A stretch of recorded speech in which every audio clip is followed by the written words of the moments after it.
வணக்கம். இந்த விஷயத்தை கொஞ்சம் உற்று கவனிங்களேன்.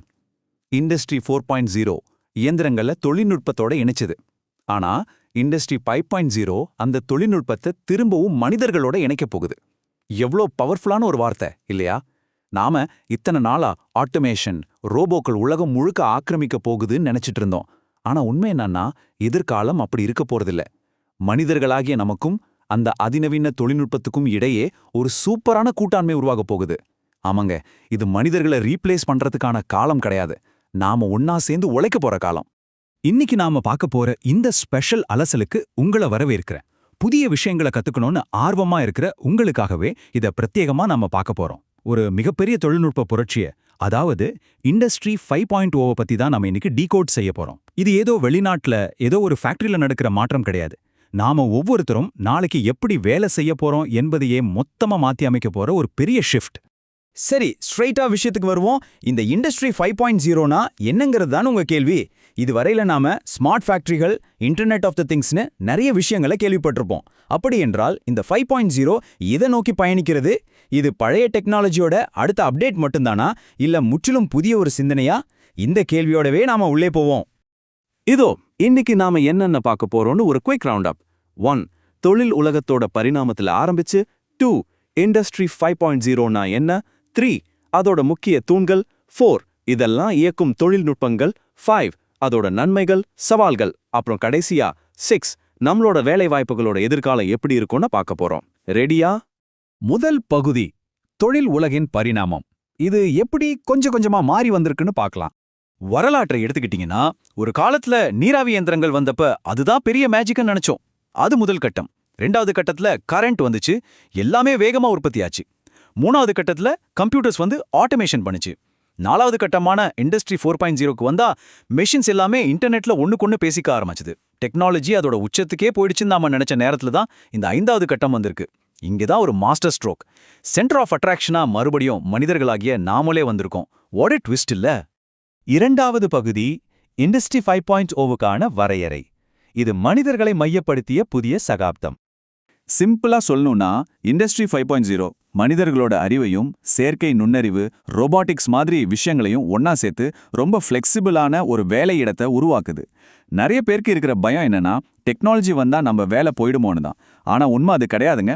இந்த சகாப்தம் மனிதர்களை வேலையிலேருந்து தூக்குறதுக்காக வரல, மாறாக நம்மளோட கிரியேட்டிவிட்டியும் டெக்னாலஜியும் கைகோர்த்து செயல்படுறதுக்காக வந்திருக்கு.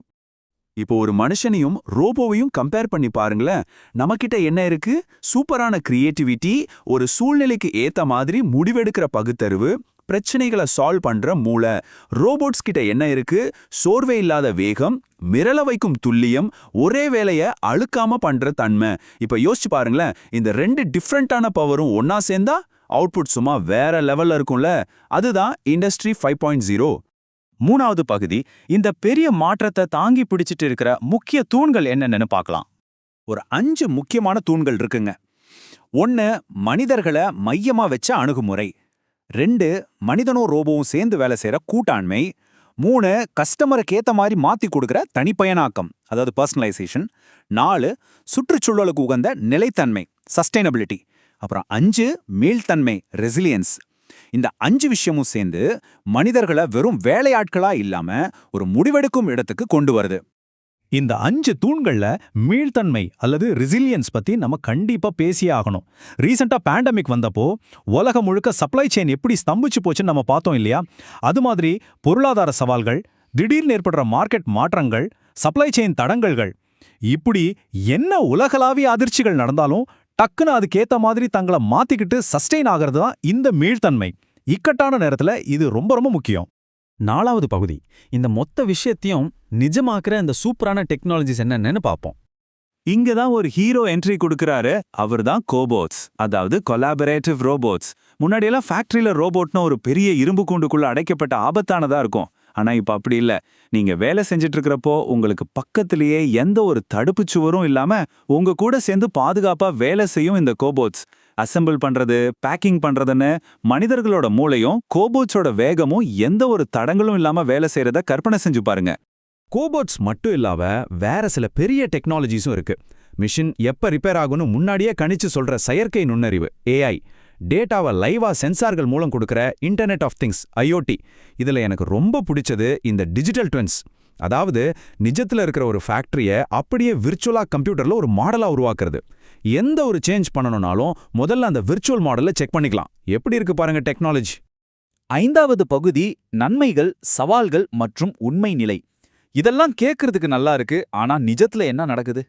காயினுக்கு 2 பக்கம் இருக்கிற மாதிரி தான் இதுவும். ஒரு பக்கம் பார்த்தா சம ப்ரொடக்டிவிட்டி, குவாலிட்டி, ரொம்ப வேகமான இன்னோவேஷன், தொழிலாளர் திருப்தின்னு நிறைய நன்மைகள் இருக்கு. ஆனா அதே சமயம் பிராக்டிக்கலான சில சவால்களும் இருக்கு. தொழிலாளர்களுக்கு இந்த புது டிஜிட்டல் ஸ்கில்ஸ் கத்துக் கொடுக்கறது ஒரு பெரிய டாஸ்க். அது மட்டும் இல்லாம இதுக்காகிற பெரிய முதலீடு, சைபர் செக்யூரிட்டி பிரச்சனைகள், அப்புறம் இந்த மாற்றத்தை மக்கள் ஏத்துக்கிறதுல இருக்கிற சிரமங்கள், இதெல்லாம் கம்பெனிகள் ஃபேஸ் பண்ணி தான் ஆகணும். ஆனா இது வெறும் எதிர்கால கனவு கிடையாதுங்க, இப்பவே நடக்க ஆரம்பிச்சிடுச்சு. கார் தயாரிக்கிற இடங்கள்ல மனுஷங்களும் ரோபோவும் சேர்ந்து அசெம்பிள் வேலை பார்க்கறாங்க. எலக்ட்ரானிக்ஸ் துறையில ஏஐ வச்சு குவாலிட்டி செக் பண்றாங்க. ஹெல்த் கேர்ல ஒவ்வொரு பேஷண்ட்டுக்கும் ஏத்த மாதிரி தனி பயனாக்கப்பட்ட மருத்துவ தீர்வுகள் கொடுக்கறாங்க. சோலார் பேனல் தயாரிப்புன்னு பல இடங்கள்ல இண்டஸ்ட்ரி 5.0 ஆல்ரெடி ரொம்ப வெற்றிகரமா அதோட வேலைய ஆரம்பிச்சிடுச்சு. கடைசியா 6வது பகுதி, இதுதான் உங்களுக்கு ரொம்ப முக்கியமான பகுதி. பணியின் எதிர்காலம். ஃபியூச்சர்ல வேலை வாய்ப்புகள் எப்படி இருக்க போகுது? நம்ம வேலையெல்லாம் போயிடுமோன்னு பயப்பட தேவையில்லை. ஆனா நம்ம வேலை செய்யற விதம் கண்டிப்பா மாறப்போகுது. இனிமே நமக்கு என்ன ஸ்கில்ஸ் தேவைப்படும் தெரியுமா? வெறும் இயந்திரத்தனமா வேலை செய்யாம பேசிக் டிஜிட்டல் நாலேஜ், ஒரு விஷயத்தை விமர்சன ரீதியா யோசிக்கிற திறன், படைப்பாற்றல், ஏஐயை புரிஞ்சுக்கிற திறன், அப்புறம் முக்கியமா உணர்வுபூர்வமான நுண்ணறிவு, அதாவது எமோஷனல் இன்டெலிஜென்ஸ், இதெல்லாம் ரொம்ப ரொம்ப அவசியம். இத உங்க மனசுல ரொம்ப ஆழமா பதிய வச்சுக்கோங்க. இண்டஸ்ட்ரி 5.0 எந்த வேலையையும் அழிக்காது, அது வேலைகளை உருமாற்றுது, அவ்வளவுதான். ரோபோக்கள் நமக்கு எதிரி கிடையாது, அவ நமக்கு உதவ காத்துக்கிட்டு இருக்கிற நண்பர்கள். டெக்னாலஜியோட சேர்ந்து எப்படி ஸ்மார்ட்டா வேலை செய்யணும்னு யாருக்கு தெரிஞ்சிருக்கோ அவங்களுக்கு தான் இனி வரும் காலத்துல பெரிய டிமாண்ட் இருக்க போகுது. அப்ஸ்கில்லிங் மட்டும்தான் நம்மளோட தாரக மந்திரம். இந்த மொத்த அலசலையும் முடிக்கிறதுக்கு முன்னாடி உங்ககிட்ட ஒரு பவர்ஃபுல்லான சிந்தனையை ஷேர் பண்ண விரும்புறேன். நாளைய உலக, நாளைய தொழில்துறைய வெறும் டெக்னாலஜி மட்டும் உருவாக்காது. அந்த டெக்னாலஜியை எப்படி சரியா புத்திசாலித்தனமா பயன்படுத்தணும்னு தெரிஞ்ச உங்களை போன்ற மனிதர்களால தான் அது உருவாக்கப்படும். இது எவ்வளோ பெரிய உண்மை இல்லையா? டெக்னாலஜி ஒரு டூல் மட்டும்தான், அதோட உண்மையான சக்தி நம்ம கைகள்ல தான் இருக்கு. ஸோ இந்த சூப்பரான மாற்றத்துக்கு நீங்க ரெடியா? தொடர்ந்து புதிய விஷயங்களை கத்துக்கிட்டே இருங்க. மீண்டும் ஒரு சுவாரஸ்யமான அலசலோட சந்திக்கலாம்.